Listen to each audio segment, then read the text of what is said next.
Welcome back to another episode of Brands Bites. I've been gone for a little while, but I've been busy. So we're back on it, and luckily, nothing happened over the last week. So in reality, we missed nothing. And with that, let's just cover the few things that did happen. So the Google Pixel Fold has been shown off. On the 4th, Google tweeted out a "May the Fold be with you," and tweeted out this little video of the Pixel Fold here. Now, if the bezels on this thing are horrendous. I mean, they look so bad, but that's just on the inner display. The outer display looks great. I'm sure the cameras, as always, will be pixel level. And it looks like we're going to have about 3 cameras here. So it looks like probably a telephoto, a wide angle, and then a standard.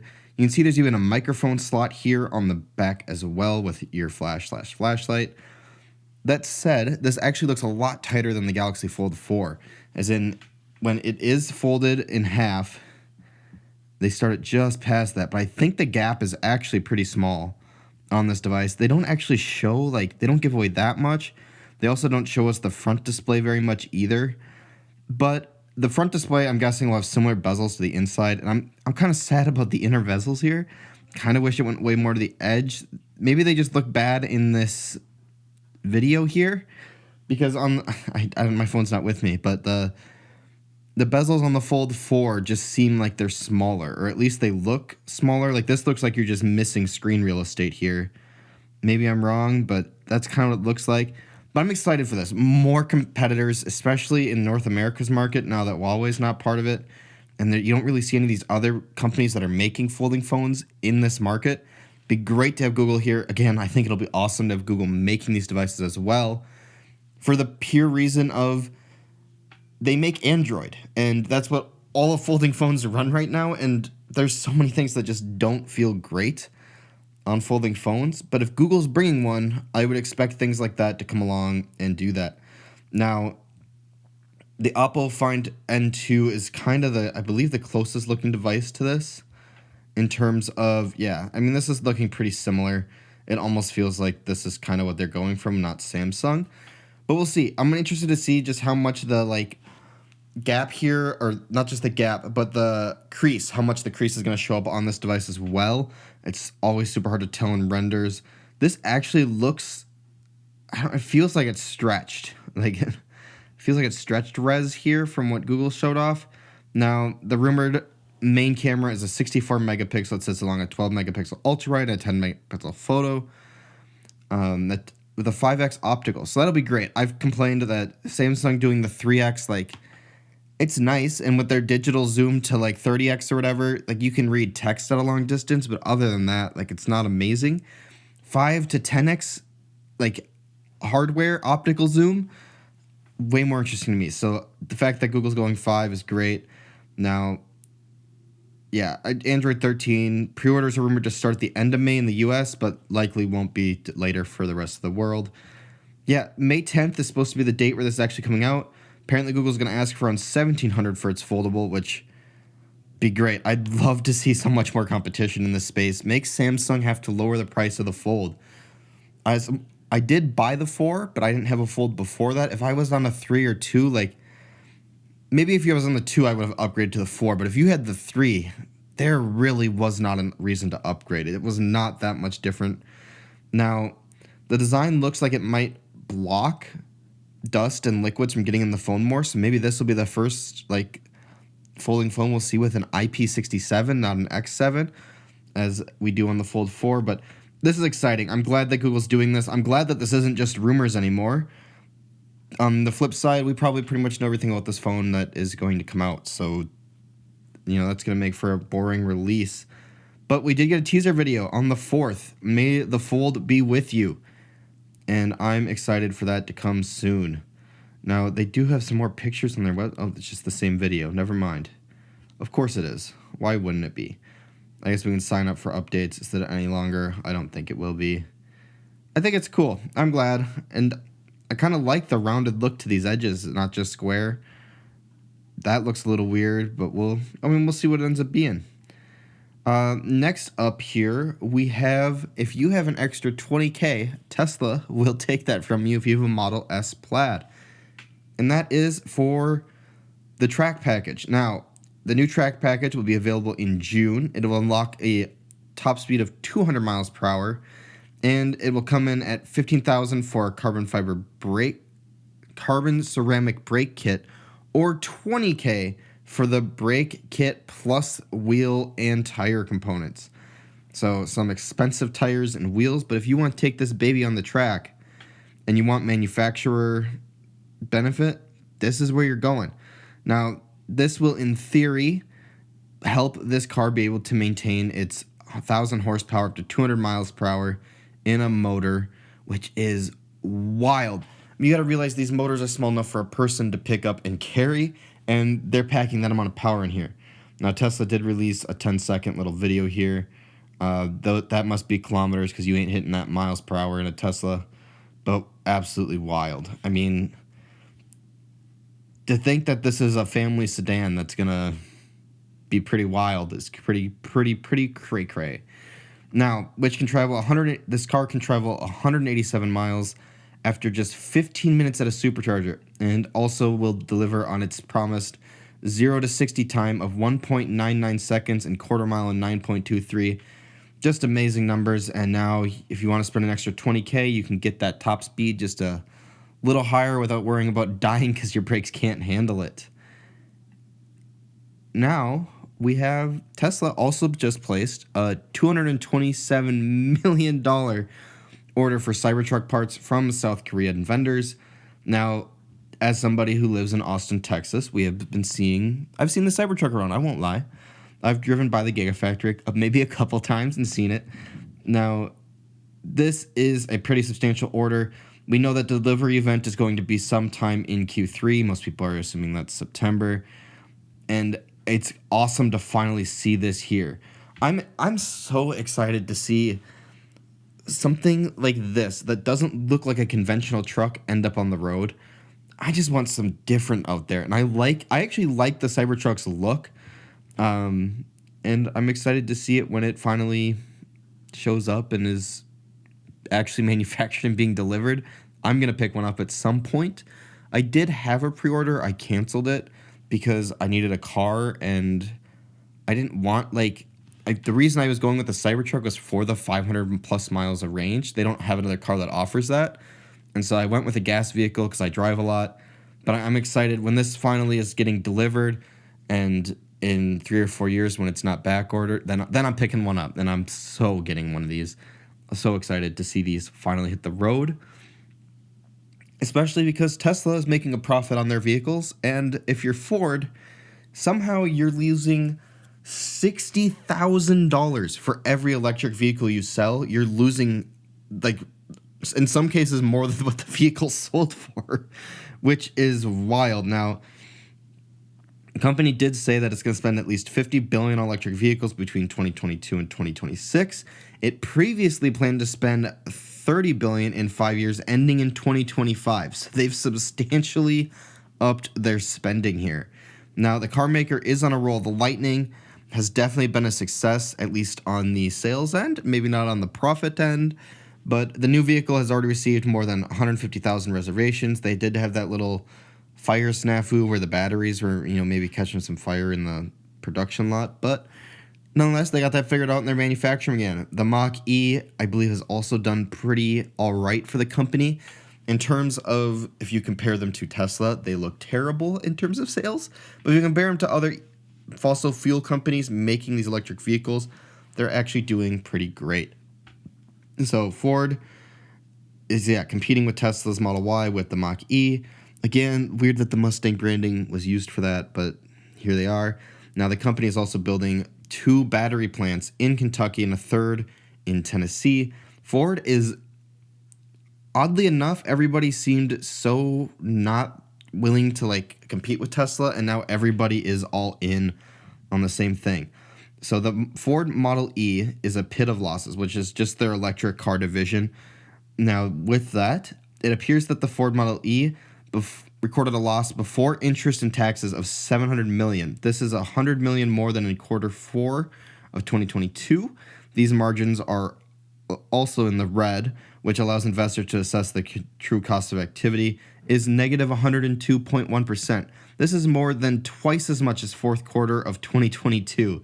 So Q1 for Ford was kind of a not awesome time. Now, on the revenue side, the sales of this electric vehicle amounted to $700 million in the first 3 months of the year, and is less than half of the $1.6 billion in revenue generated by Ford Model E in the last quarter of 2022. So Ford has seen quite a big hit to their revenue generated by their electric vehicles in the beginning of this year so far. On top of, they only delivered 12,000 electric vehicles in the first quarter, which means the car maker lost about $58,333 for each clean car sold during this period. Now, that is astounding. Now, they did shut down production, at least on the F-150 Lightning, for a while. Now, they did explain that most of this was due to higher costs, mainly higher engineering, spending-related expenses, commodities, and other inflation pressures. Now, the interesting about inflation pressures being one of the reasons listed here is, well, everybody else in the car industry seems to be raising prices. Tesla has just sliced like 7 or 8% off all their vehicles since the beginning of the year. Now, Tesla's always fiddling around with price, and do we give free charging for a year versus cut the price? Like, what do we do? They're always doing stuff like that. But Tesla's making money on their cars. So how is Tesla getting more? I mean, Tesla's way more efficient with their batteries. So Ford does it to put bigger batteries in, which in terms is way more expensive. But in terms of performance wise, like the 40 grand Cybertruck, if they hit that target for that vehicle, is supposed to match the F-150 Lightning in most specs and have a tiny bit more range. So where's Ford spending all this money? It doesn't quite, match up for me. Now, weak sale volumes are due to this too. The car maker said they're just not selling enough of these. Production of the Ford Mustang Mach-E is expected to reach 270,000 units in 2023. So to give you just some perspective, that would be about half of what Tesla ships every year. Now, the automakers had previously indicated to achieve this, the car maker had planned to significantly ramp up production in the Mexican plant. But, Ford had deposits since last January. They've been doing it they had to pause production at the Mexican facility starting last January. So it's been a while since they've been able to make cars there. The most fascinating thing to me on this is what is Ford doing in their manufacturing process that's making it cost so much more to build a vehicle than what Tesla's doing? Because Tesla, in theory, is turning a profit, maybe not at 12,000, but they were making money making way less cars at some point. So where is Ford? Where are all of these higher costs coming from compared to these other companies is kind of the big question for me here. It's wild, though, that these fossil fuel companies are struggling so much to make these electric cars like reasonably priced with reasonable range. Like it's fascinating to watch it happen. And Ford here, I guess, is one of the people to root for because they're one of the few that haven't gone bankrupt and been bailed out. Kind of like our friends over at Tesla with Elon. Amazon has discontinued its Halo Health devices and is going to be refunding people for something as well, because the headline didn't say that and I didn't prepare very much. Now, the Amazon Halo brand consisted of 2 fitness trackers, the simple Amazon Halo and the Amazon Halo View with a touchscreen. Amazon also added the Halo Rise, a contactless sleep tracker and alarm clock. That was bad English. A number of Amazon employees in the division will be laid off. An email sent out to employees, blah, blah, blah. Some customer, if you're a current user of these devices, you can download and or delete data from the settings page on the app. You can also save your body scan images to a phone's camera roll. There's a bit of good news for anyone who purchased these devices in the past 12 months. In the coming weeks, Amazon will fully refund your purchase price of the devices and accessory bands. Any unused prepaid Halo subscription feeds will be refunded as well to the original payment method. Paid subscribers will no longer be charged a monthly fee, and there's no need to take any additional steps. Fantastic. If you're a company and you're going to kill off a product, you better do it this way, where you refund all the people that you just screwed over for the last while. Obviously, Amazon can afford this, but you should at least try. Now, the Halo line offered an inexpensive and feature-filled way to improve fitness and health. But there's so many people in this, with Google owning Fitbit, and Apple's really after this health thing with the Apple Watch. The way Amazon entered the market just wasn't going to be it, especially when they don't have any devices that are built to pair with these very well. You have to download a separate app on a separate device to use. It's not a great system, and for that reason they're just calling it quits. Next up here is this is an article from The Verge, maybe a little bit interesting. The future of streaming is ads. Call it fast, call it AVOD, call it whatever you want. But free ad-supported streaming is having a moment. It is going to be bigger from here. I think what we're going to see happen, this is kind of what the article's talking about, is YouTube is one of the only successful online streaming platforms that is free for anybody to use to watch any content on the platform other than movies and TV shows at the moment. Now, other big-name services have had a really good run, like Netflix, Hulu, HBO Max, Disney+, Apple TV+, and others have had a great run of these subscription-based models. Problem being, when everybody has a subscription-based model and the content people want to watch is spread out over all those, you end up having to pick and choose, and at some point, you're going to just have to pass up on certain ones. And then it comes down to who has the most of the content you want to watch, and now we have a massive problem for a lot of companies. So for a few bucks a month or more, entertainment is now easily available at our fingertips from everybody. With that, streaming services are always on. You can always watch what you want. You don't have to worry about if it's going, what times are going to be on. Is it going to be gone soon? It'll be there for a while. Now, there's other companies that have started adding these advertisement-based video on demand. Google does this a little bit on YouTube, where every once in a while they'll have a free with ads. If you go to the YouTube movies and TV YouTube account, I believe, you can go to a section called free with ads, and they're free movies to watch, and you just watch ads periodically throughout the movie. And that's including if you're a YouTube Premium member, you will still have to watch the ads on those movies. Some platforms have started to add cheaper subscription plans that are also ad supported. So Netflix has already discovered that it makes more money per user on its ad supported plan, which is a $7 a month plan with a few ads an hour, than it does with just its pure subscription based models. Disney Plus has an ad supported plan now too. So does the new Max service, which is HBO's new whatever. There's also a service that Amazon, I believe, employs on Amazon Prime Video called Freevee, which will let you watch movies and TV shows on there with ads put in as well. Peacock and increasingly the rest of the industry are also adding these tiers. Now, the benefit for a consumer is, as it turns out, with YouTube still being the biggest video platform, it turns out that people are okay with a certain amount of ads. Now, with these Hollywood movies, they cost way more than, unfortunately, a YouTube video does. And so your way to make money back on that is to have a subscription. And they're learning that doing ads, if you lower the subscription a month, people are more likely to sign up. And they watch the ads, which makes the company more money in the long term anyways. So it's, in some sense, it's a loss for consumers, because consumers now are technically spending more money to watch the content. Well, it doesn't feel that way because everyone's so indoctrinated with ads that they don't think about it. And a $20 subscription sounds way worse. Now, they're free to think about their product differently, and in many cases, land these companies better. Tubi and Pluto make money every time you watch something, so they only have one job: get you to watch as many things as possible. Same thing YouTube does. The more you stay on the platform and watch, the more ads they serve you, the more money they make, which is arguably, again, the consumer is benefited from that because they only want to show you what you want to watch.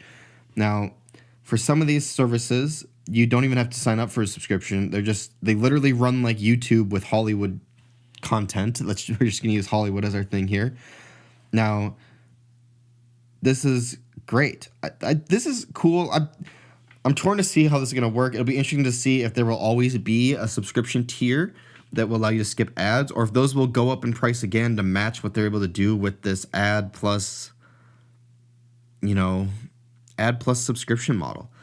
And the subscription model was going to die at some point because the truth of the matter is, like I was explaining earlier, if you have to subscribe for everything, at some point you got to pick and choose what you're subscribed to, and then you stop subscribing to certain ones, and that's how you put a company out of business, unfortunately. So how do you combat that? People indoctrinated with ads already. Most people don't really care as much as you would think people would. So you charge a little bit for a subscription just to kind of get your bottom line a little covered, and then you make your money with your ads. And that is where the industry is heading, especially with streaming services. So we'll see how this goes for these companies, but I don't see why this won't work for them. It's a big move. Lastly here, we have Twitter will let media publishers charge per article starting in May. We've been seeing Elon for months on end here try to figure out how do we make Twitter profitable? How do we help generate revenue on this platform that is a sinking ship and is going down quick?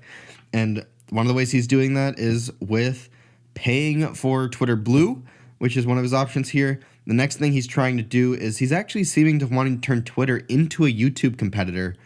And this is kind of part of that. He really wants to make, if you're a content creator, if you want to make the most money on the internet as somebody who puts content out, he wants to make Twitter the place to do that. This is one of the ways he's going to hopefully help public media orgs and anybody who writes articles make more money. Now, this is supposed to be a win-win where Twitter will let publishers charge per article starting in May. It should be something similar to a one-click charge for your article, let the person read them, and would allow people to basically view these things without needing a subscription to your platform. Now, you could charge higher per article for doing this, but if you're someone like me and you don't necessarily read these articles all the time, you don't really care to pay for a monthly subscription. Even if it's $1, you don't really care to pay for that to read one article. You'd rather pay 20 cents. I mean, who knows? Now, Elon's timelines are a little screwy, so we don't know exactly let's go. But Twitter will have basically a pay-as-you-go microtransaction service. What I think we're going to see here is Elon's going to have his own Bitcoin that is going to be the Twitter currency.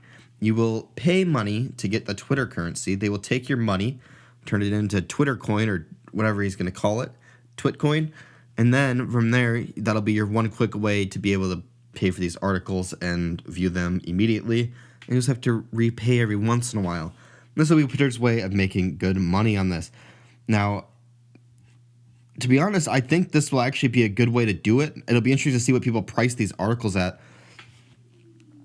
Like I said, for you, what would be the number that you would be okay with seeing on an article to be like, yeah, I kind of want to read this article, I'll pay? Like, is it 20 cents? Is it 10 cents? Is it $1? Where is that, like, bar to make it worth your time? Are you willing to pay 5 cents? Is it 1 cent? Like, what would be the price? Let me know in the comments what your price would be for paying for an article and not a subscription for it. I think it'll be interesting to see, and we'll just have to wait and see kind of what happens here with this. And we'll have to see what other ways Twitter tries to monetize their platform. And with that, that's it for me. I hope you enjoyed this update of the past week, basically. And with that, I'll catch you guys in the next one. See ya.